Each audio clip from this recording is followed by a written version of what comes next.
42% of foreign domestic workers in Hong Kong are Indonesian women. They live with their employers and have no private space, increasing the risk of sexual assault. In 2024, 115 helpers reported getting sexually assaulted by their employers. However, news media rarely cover their mistreatment or their successful sexual assault claim. So we want to explore the possible factors influencing sexual assault awareness of domestic helpers and what they think can be done to improve their workplace protection.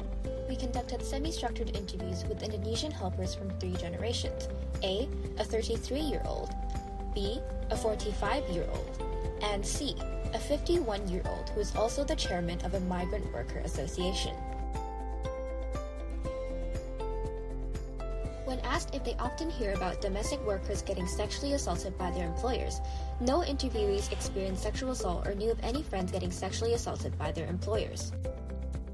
B said TV news often used jargons too difficult for them to understand, and she only knew about 3 sexual assault cases through an Indonesian Instagrammer who handles domestic workers' concerns.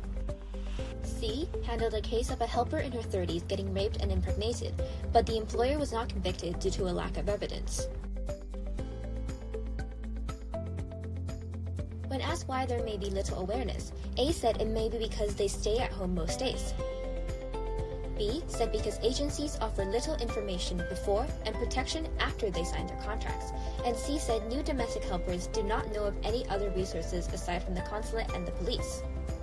We found that there is seemingly lower sexual assault awareness amongst younger domestic workers, which may be because they are newer to Hong Kong and lack the social networks, language skills, and legal knowledge that older workers gradually acquire.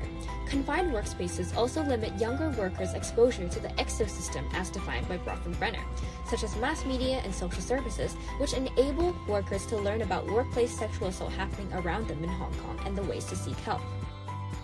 Moving on, to raise awareness on workplace protection, inclusive online media and digital activism can be adopted.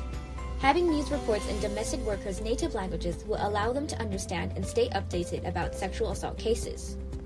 Starting discussions on platforms domestic workers widely use, like Facebook and Instagram, can reach more audience and allow even potential workers to learn how to protect themselves before they come to work in Hong Kong. Secondly, authorities trusted by domestic helpers, like the Consulate General and the police, should endorse and collaborate with NGOs well experienced in educating domestic helpers of post-assault measures to properly establish their claims, such as by collecting medical evidence and leaving the original residence. All in all, raising awareness and improving workplace protection for domestic helpers in Hong Kong require collective effort. Future studies with more interviewees, including assault survivors and successful claimants, can be conducted to acquire a more comprehensive view of the work landscape. Created using Powtoon.